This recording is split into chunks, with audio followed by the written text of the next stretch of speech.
Hello everyone, কেমন আছো তোমরা সবাই? আশা করছি ভালো আছো, আর আমিও খুব ভালো আছি। এখন এতদিন তোমাদের সামনে কোনো ব্লগ না নিয়ে আসলো, আবার কিন্তু নতুন করে ব্লগ নিয়ে চলে এসেছি। এখন থেকে ভিডিও চলে আসবে। আজ আমার শরীরটা একটু খারাপ ছিল, বলে রাখলাম, তার জন্য ভিডিও দিতে পারিনি। তো শুরু করি। আজকে আমি স্নান টান করে চলে এসেছি, একেবারে সকালের খাওয়া দাওয়া কমপ্লিট। আর এই যে পিছনে রাধাকৃষ্ণের ফটোটা, এই যে দেখো কত সুন্দর লাগছে। এই ফটোটা কালকে তোমাদের দাদাভাই লাগিয়ে দিয়েছে দেওয়ালে। আরেকটা রয়েছে, সেটা বারান্দায় লাগানো হবে। এটা রেখে দিই এখানে।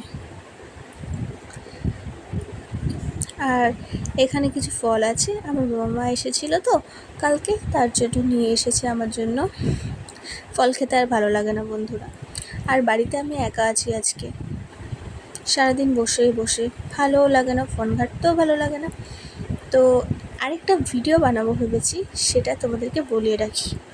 তো দেখো, প্রত্যেক দিন এক ভিডিও দেখতে কিন্তু তোমাদের ভালো লাগে না, আর আমারও ভালো লাগে না। এই যে এখানে কিছু জুয়েলারি আছে। আমার বিয়ে হয়েছে 3 বছরের বেশি হয়ে গেছে। তো তখন আমি আমার জুয়েলারি ছিল, তখন থেকে আজ পর্যন্ত কী কেনাকাটা করেছি সেগুলো নিয়ে একটা ভিডিও আনবো। আর এখানে স্নান টান করার পর এই যে ফল খাই আমি। বেদানাটা দেখো বাইরে থেকে খারাপ মনে হলেও ভালো।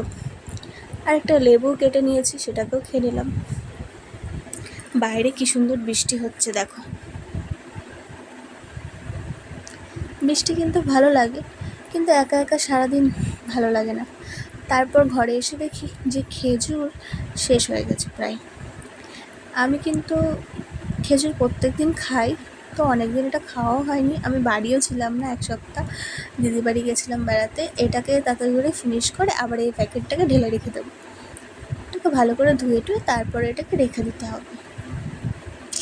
এই দেখো, দুপুরের খাওয়ার টাইম হয়ে গেছে। কেউ বাড়িতে না থাকলে যেন তো খেতে ইচ্ছা করে না, তার জন্য ভাতও খেতে ইচ্ছা করছিল না আমার, কিন্তু কী করব, খেতে তো হবে। লঙ্কা, কালো জিরে, হলুদ, লবণ, ডিম দিয়ে ভালো করে ভেজে নিয়েছি। এই ভাতটা কিন্তু যারা খাও তারা জানবে যেটার কেমন টেস্ট। আর এখানে স্যালাড কেটে নিয়েছি। আগের দিন ফ্রিজে এই গ্রিন চাটনিটা ছিল, সেই গ্রিন চাটনিটা দিয়ে আজকে এটাকে খেয়ে নেব। তো একটুখানি গ্রিন চাটনি নিয়ে নিলাম স্যালাডের সঙ্গে, আর এই ভাতটার সঙ্গে খেয়ে নিয়েছি। আর এখানে দেখো, চোখ মুখ দেখে বুঝতেই পারছো যে ঘুমাচ্ছিলাম। ঘুম থেকে উঠলাম, তোমাদের দাদাভাই ফোন করে বললো যে দেরি হবে। তো ও চলে এসেছে একদম রাত্রেবেলা, বিরিয়ানি নিয়ে চলে এসেছে।